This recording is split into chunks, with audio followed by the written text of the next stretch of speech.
Hi, this is Ram Gopal Verma and congratulations to iDream for reaching 1 million subscribers. Hi sir. Hi. ఎలా ఉన్నారు? బాగున్నాండి. నాకు ఒక విషయంలో చాలా హ్యాపీగా ఉంది, ఏంటంటే ఒక 8 ఏళ్ల తర్వాత మళ్ళీ మీరు వంశీ గారి సినిమాలో నటిస్తున్నారు. 8 ఏళ్ళు కదా, 2009లో గోపి గోపిక గోదావరి. లేదండి, సరదాగా కాసేపు. అంటే నేను అనేది బాగా గుర్తుండిపోయిన సినిమా, పేరు తెచ్చుకుంది అయితే గోపి గోపిక గోదావరి. తర్వాత 2-3 సినిమాలు వారివి కూడా సరిగా ఆడలేదు కదా. అదే అవునండి. సో బట్ 8 years తర్వాత అగైన్ ఒక full comedy. Fashion designer, son of lady style. Yes. ఎలా ఉంది sir, how is the feeling now again? నేను బాగుందని చెప్తానండి, మరి చూసి అసలే మీకు వంశీ గారు అంటే చాలా ఇష్టం కదా, చెప్పాలి. అది అందుకని అడుగుతున్నాను. అంటే ఇప్పుడు మిగతా దర్శకులు మిగతా టెక్నీషియన్స్తో చేయటం వేరు, వంశీ గారి దర్శకత్వంలో చేయటం వేరు. మీకు ఎందుకో మీ బంధం చాలా ఫెవికాల్గా జోడి అంటారు, టూటేగాన ఈ టైప్స్లో. అవునవును. అంటే ఫస్ట్ ఫిల్మ్ స్రవంతి మూవీస్ వారు తీసింది, రవికిషోర్ గారు, వేమూరి సత్యనారాయణ గారు తీసింది మహర్షి సినిమా అండి. అంటే వంశీ గారితో చేయటం కష్టమని అప్పట్లోనే అనేవారు. అబ్బో ఆయనతో అనేది ఆయన ఏమి పరిచయం కాకముందు, నన్ను సెలెక్ట్ చేయకముందు మామూలుగా ఉండేది. అలాంటిది 30 years ఆయనతో నాకు ట్రావెల్ జరిగిపోయింది. మహర్షి సినిమా నుంచి అప్పుడప్పుడు గ్యాప్లు వచ్చినా కానీ నేను ఇండస్ట్రీని వదిలేసి వెళ్ళిపోవటం, మళ్ళీ రావటం అలాంటివి జరుగుతున్న మూలంగా జరిగింది. కాకపోతే ఆయన గుర్తుపెట్టుకుని కథ విషయంలో కానీ ఒక క్యారెక్టర్ విషయంలో కానీ నన్ను పిలిపించి వేషాలు వేయించేవారు. ఆయనతో అలా అనుకున్నది నిజానికి ఆ రోజుల్లో, ఈ రోజులు కొత్త వాళ్ళు చేస్తున్నారు అనుకోండి, ఆ రోజులు కొత్త వాళ్ళకి ఛాన్స్ ఇచ్చేది ఈ రోజుకి కూడా వంశీ గారు. అలాంటి ఎంకరేజ్మెంట్ బట్టి కొత్త వాళ్ళకి ఎప్పుడూ ఉంటుంది. ఈవేళ కూడా ఈ సినిమాలో ఫ్యాషన్ డిజైన్లో కూడా చాలామంది కొత్త వాళ్ళని, ఆ లోకల్గా టాలెంట్స్ ఉండి ఇక్కడ రాకు ఉండిపోతారు చూసారా, వాళ్ళందరికీ కూడా మంచి మంచి వేషాలు ఇచ్చారని నాకు తెలిసింది. నేను కూడా కొంతమంది కొత్త వాళ్ళతో యాక్ట్ చేయడంతో తెలిసింది. ఒకప్పుడు నేను కొత్త ఉండే కదండి, అది ఒక మంచిది. అప్పుడు ఎవరి టాలెంట్ బట్టి వాళ్ళు పైకి వస్తారు. మీరు అన్నది నిజమే. అంటే కొత్త వాళ్ళంటే కేవలం హీరో హీరోయిన్లు మాత్రమే కాకుండా మొత్తం టీం అంతా అసలు కొత్త కొత్త వాళ్ళు.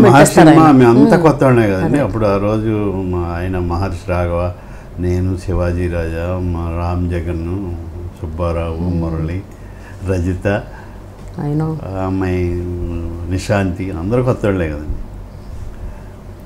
అంటే ప్రొడ్యూసర్గా అంత నమ్మకం ఆయన మీద చేయించగలని, ఈయనకి ఆ ప్రొడ్యూసర్ల మీద వచ్చిన టాలెంట్స్ మీద ఆయనకి ఆ నమ్మకం.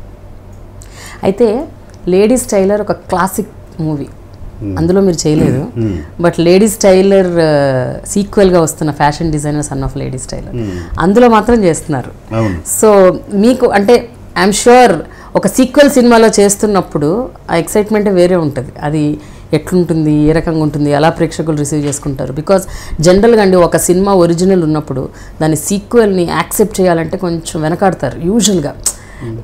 డబ్బింగ్ సినిమా అయినా లేకపోతే రీమేక్ సినిమాలైనా, ఒక క్లాసిక్ మూవీ ఆల్రెడీ ఉన్నప్పుడు దానికి రీమేక్లైనా డబ్బింగ్లైనా మళ్ళీ సీక్వెల్ అయినా ప్రేక్షకుల నుంచి ఒక కైండ్ ఆఫ్ ముందు విత్డ్రావల్ వచ్చేస్తుంది, వద్దు అన్న ఒక రిజెక్షన్ వచ్చేస్తుంది. సో అందుకని అడుగుతున్నాను. ఈవెన్ వంశీ గారిని కూడా ఇదే ప్రశ్న అడిగాను నేను. బట్ ఆయన అన్నారు నాకు యాక్చువల్గా ఇష్టం లేదు, బట్ ఎందుకో అందరూ అడుగుతున్నారు ఈ సినిమాకి సీక్వెల్ చేయాలని, అందుకని చేశాను.